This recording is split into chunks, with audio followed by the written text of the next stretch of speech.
Stephen Rea is one of our greatest contemporary Irish actors. Derek Mahon published his first pamphlet, 12 poems, in 1965, 50 years ago. And what we're doing tonight is to celebrate that extraordinary achievement. I was just talking to Stephen Rea earlier and saying one of the difficulties when you read through the book of poems is which ones do you pause at? There are just so many in that marvellous new collected poems. I'm delighted to have Derek's publisher, Peter Fallon, with us tonight. Stephen Rea, God, if there's ever a case of needs no introduction. I think I saw Stephen first live on stage in the National Theatre in London, where he played a brilliant Christy Mahon, opposite the fine English actor Susan Fleetwood, alas, gone from us, much too young. And we in Ireland owe him a great debt for what he did as co-founder of Field Day. Any of us who saw him do this extraordinary performance in Thomas Kilroy's play Double Cross, where he plays these two quite different parts and changes on stage. So you see it, now you don't. Quite extraordinary. He has this gift, amazing gift as an actor, both on screen and in the theatre, of completely sinking himself in his role.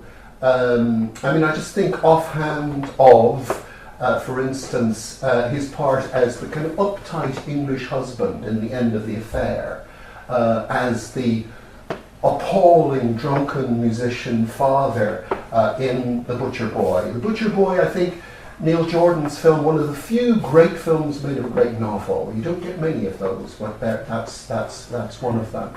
Or his tour de force in Sam Shepard's play Kicking a Dead Horse at the Abbey. They did an extraordinarily realistic dead horse, which tried to kind of steal the show from Stephen, but he managed to put the dead horse down. Stephen is going to read from Derek Mahon's poetry, and then Hugh is going to speak about it. I'm just going to let them at it, but first of all, please welcome Stephen Rea, Hugh Horton. So I have to look at Mahon looking at me. If that picture is on this laptop here, can you switch it off? I'm looking right into Mahon's face. He's giving you his blessing, Stephen. Okay, thanks, Derek. I'm just going to read until somebody tells me to stop, okay? I thought I'd start with Glengormley because that's where he's from. Wonders are many, and none is more wonderful than man, who has tamed the terrier, trimmed the hedge, and grasped the principle of the watering can. Clothes pegs litter the window ledge, and the long ships lie in clover. Washing lines shake out white linen over the chalk fanes. Now we're safe from monsters, and the giants who tore up sods 12 miles by 6 and hurled them out to sea to become islands can worry us no more. The sticks and stones that once broke bones will not now harm a generation of such sense and charm. Only words hurt us now. No saint or hero landing at night from the conspiring seas brings dangerous tokens to the new era. Their sad names linger in the histories. The unreconciled in their metaphysical pain dangle from lampposts in the dawn rain. And much dies with them. I should rather praise a worldly time under this worldly sky, the terrier taming, garden watering days those heroes pictured as they struggled through the quick noose of their finite being. By necessity, if not choice, I live here too. And this is Carador at the grave of Louis MacNeice. Your ashes will not stir, even on this high ground, however the wind tugs, the headstones shake. This plot is consecrated for your sake to what lies in the future tense. You lie past tension now, and spring is coming round, igniting flowers on the peninsula. Your ashes will not fly, however the winds roar through elm and bramble. Soon the biographies and buried poems will begin to appear. But we pause here to remember the lost life. Maguire proposes a blackbird in low relief, over the grave, and a phrase from Euripides, which suits you down to the ground, like this churchyard with its play of shadow, its humane perspective. Locked in the winter's fist, these hills are hard as nails, yet soft and feminine in their turn when fingers open and the hedges burn. This, you implied, is how we ought to live. The ironical, loving crush of roses against snow, each fragile, solving ambiguity. So from the pneumonia of the ditch, from the ague of the blind poet and the bombed town, you bring the all clear to the empty holes of spring, rinsing the choked mud, keeping the colours new.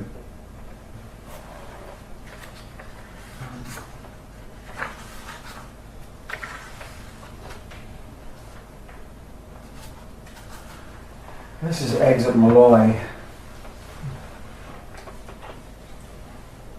Now at the end I smell the smells of spring, where in the dark ditch I lie wintering, and the little town only a mile away, happy and fatuous in the light of day. A bell tolls gently. I should start to cry, but my eyes are closed and my face dry. I am not important, and I have to die. Strictly speaking, I'm already dead, but still I can hear the birds sing on over my head.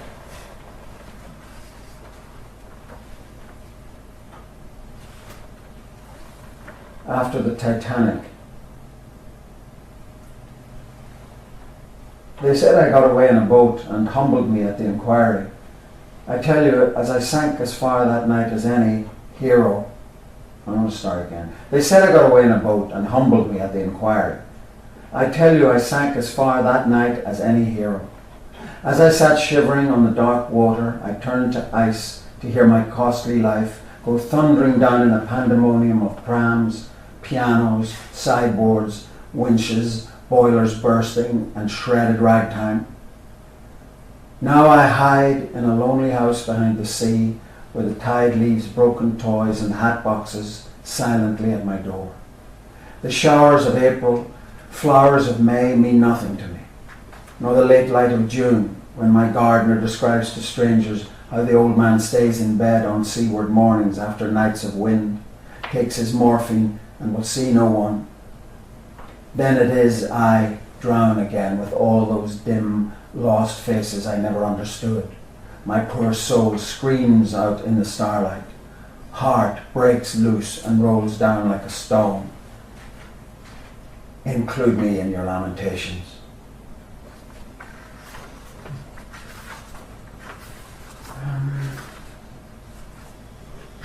This is Lives for Seamus Heaney.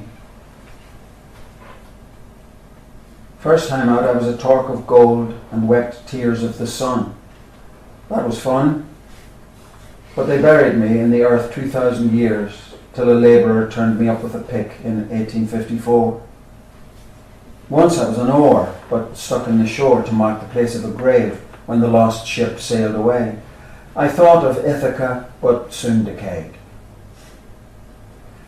The time that I liked best was when I was a bump of clay in a Navajo rug, put there to mitigate the too godlike perfection of that merely human artifact. I served my maker well. He lived long, to be struck down in Denver by an electric shock the night the lights went out in Europe, never to shine again. So many lives, so many things to remember. I was a stone in Tibet, a tongue of bark at the heart of Africa, growing darker and darker. It all seems a little unreal now that I am an anthropologist with my own credit card, dictaphone, army surplus boots, and a whole boatload of photographic equipment. I know too much to be anything anymore. And if in the distant future someone thinks he has once been me, as I am today, let him revise his insolent ontology or teach himself to pray.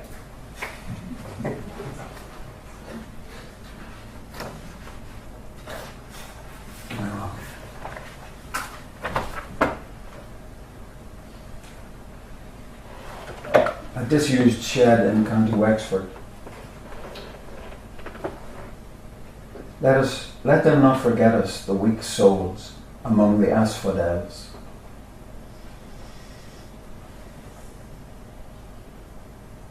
Even now there are places where a thought might grow. Peruvian mines, worked out and abandoned to a slow clock of condensation. An echo trapped forever, and a flutter of wild flowers in the lift shaft. Indian compounds where the wind dances and the door bangs with diminished confidence. Lime crevices behind rippling rain barrels. Dog corners for bone burials. And in a disused shed in County Wexford, deep in the grounds of a burnt-out hotel, among the bathtubs and the wash basins, 1,000 mushrooms crowd to a keyhole. This is the one star in their firmament, or frames a star within a star. What should they do then but desire? So many days beyond the rhododendrons, with the world waltzing in its bowl of cloud, they have learnt patience and silence, listening to the rooks querulous in the high wood. They've been waiting for us in a fetor of vegetable sweat since Civil War days, since the gravel-crunching, interminable departure of the expropriated mycologist. He never came back, and light since then is a keyhole rusting gently after rain. Spiders have spun, flies dusted to mildew, and once a day perhaps they've heard something, a trickle of masonry, a shout from the blue, or a lorry changing gear at the end of the lane. There have been deaths, the pale flesh flaking into the earth that nourished it, and nightmares born of these and the grim dominion of stale air and rank moisture. Those nearest the door grow strong. Elbow room, elbow room. The rest, dim in a twilight of crumbling utensils and broken pitchers, groaning for their deliverance, have been so long expectant that there is left only the posture. A half-century without visitors in the dark. Poor preparation for the cracking lock and creak of hinges.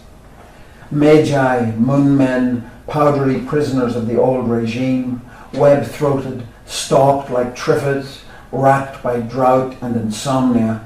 Only the ghost of a scream at the flashbulb firing squad we wake them with shows there is life yet in their feverish forms.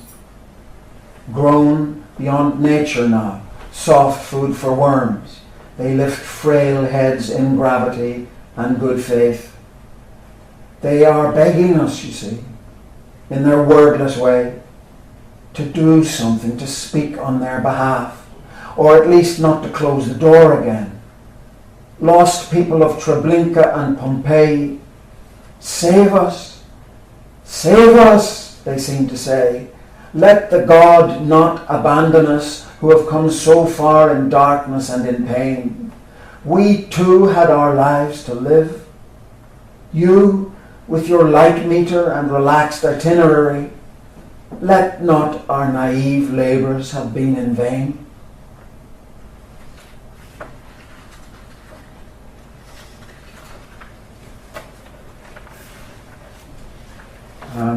This is Courtyards in Delft.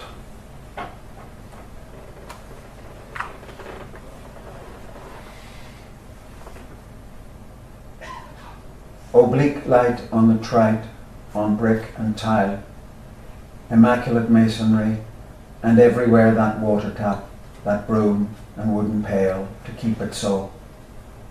House proud the wives of artisans pursue their thrifty lives among scrubbed yards, modest but adequate.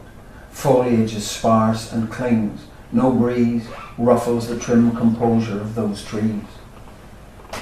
No spinet playing emblematic of the harmonies and disharmonies of love. No lewd fish, no fruit, no wide-eyed bird about to fly its cage while a virgin listens to her seducer mars the chaste perfection of the thing and the thing made. Nothing is random. Nothing goes to waste. We miss the dirty dog, the fiery gin. That girl with her back to us who waits for her man to come home for his tea will wait till the paint disintegrates and ruined dikes admit the Assyrian sea. Yet this is life too, and the cracked outhouse door a verifiable fact, as vividly mnemonic as the sunlit railings that front the houses opposite. I lived there as a boy and know the coal glittering in its shed, late afternoon lambency informing the deal table, the ceiling cradled in a radiant spoon. I must be lying low in a room there, a strange child with a taste for verse, while my hard-nosed companions dream of war on parched veldt and fields of rain-swept gorse.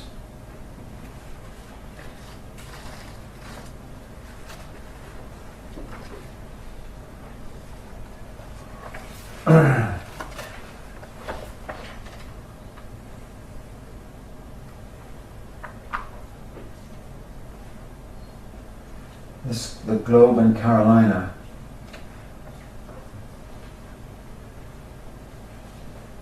The earth spins to my fingertips and pauses beneath my outstretched hand. White water seethes against the green capes where the continents begin. Warm breezes move the pines and stir the hot dust of the Piedmont where night glides inland from town to town. I love to see that sun go down.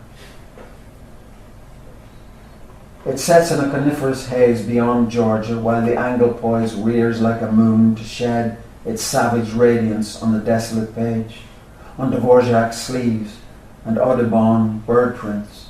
An electronic brain records the concrete music of our hardware in the heavens above. From Hatteras to the Blue Ridge, night spreads like ink on the unhedged tobacco fields and clucking lakes, bringing the lights on in the rocks and swamps, the farms and motor courts, substantial cities, kitsch resorts, until to the mild theoptic eye, America is its own night sky. Out in the void and staring hard at the dim stone where we were reared, Great Mother, now the gods have gone, we place our faith in you alone, inverting the procedures which knelt us to things beyond our reach. Drop of the ocean, may your salt astringency redeem our fault. Veined marble, if we only knew, in practice as in theory. True redemption lies not in the thrust of action only, but the trust we place in our peripheral night garden in the glory hole of space. A home from home, and what devotion we can bring to it. You lie, an ocean to the east, your limbs composed, your mind at rest, asleep in a sunrise which will be your midday when it reaches me. And what misgivings I might have about the final value of our humanism pale before the mere fact of your being there. 5 miles away, a southbound freight sings its euphoria to the state and passes on. Unfinished work awaits me in the scented dark. The halved globe, slowly turning, hugs its silence while the lightning bugs are quiet beneath the open window, listening to that lonesome whistle blow.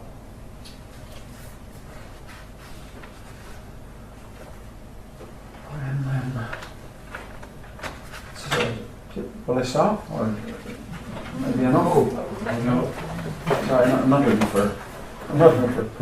Oh, yeah. Okay, there's not that much actually. Okay. Northern Star for Stuart Parker.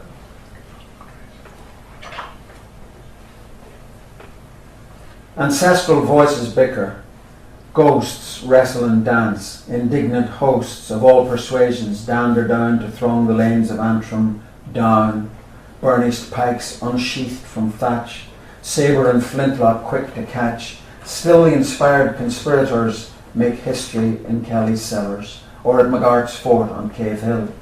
Their music above politics still, as starlight shines above a bog. Weaver and printer, ideologue, children of nature, natural sons and daughters, trenchant resolutions echoing in that wind-scented air, adrift like thistledown elsewhere. Red dawn, white tide, and starry night dissolve to chaos, heartbreak, shite and lunacy. The hanging man, nothing whatever gone to plan, leaving our souls still incomplete, and white noise of sectarian hate echoing down the continuous past in the loved entries of Belfast.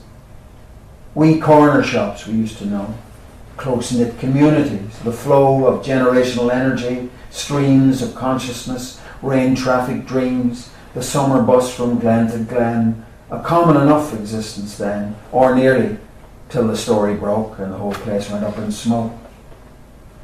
White noise of gulls at rubbish dumps, killers and victims both at once, each blow a self-inflicted wound, and always the holistic sound of blackbirds on a summer night in a world transfigured by starlight, till all fade oblivionwards, drowning out any further words.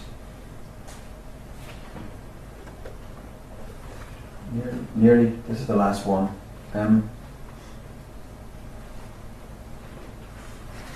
It's an ode to Bjork.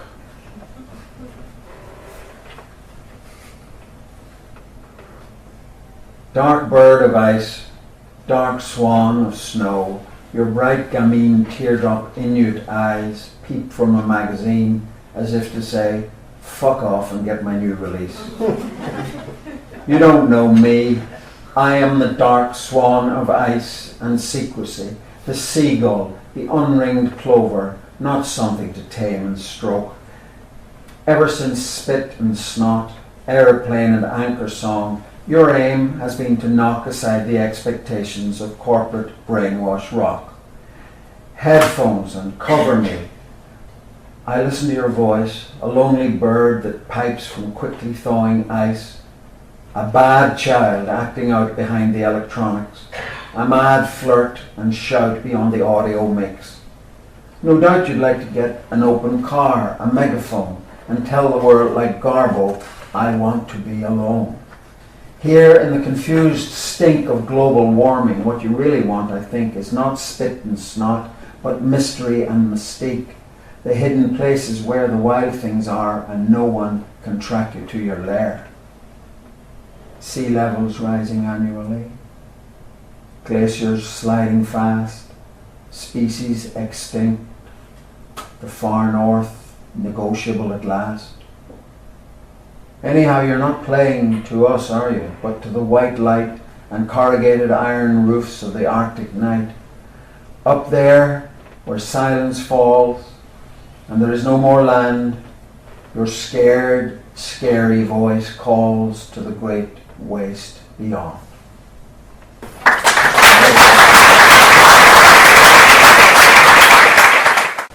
I'm very grateful to Jerry Dole for inviting me to take part in today's wonderful celebration of the achievement of Derek Mahon. And Stephen Rea is a very hard act to follow. And I'm very grateful to be able to hear those poems renewed in the ear. That rhymes. And I'll do my best to follow it, weaving my own way through a maze of quotations from Mahon, who is very hard not to quote from. Mahon's in Carrador's churchyard, now rechristened Carrador, which Stephen read so beautifully, was first published almost exactly 50 years ago, on the 17th of April 1965 in the Irish Times. It's almost an exact half century. It was the last poem Mahon published before leaving for his Wanderjahr in America on completing his degree here at TCD. And it's an elegy for McNeice, but also a marker of Mahon's arrival after his apprentice years, writing for Icarus, which I was thrilled to see today.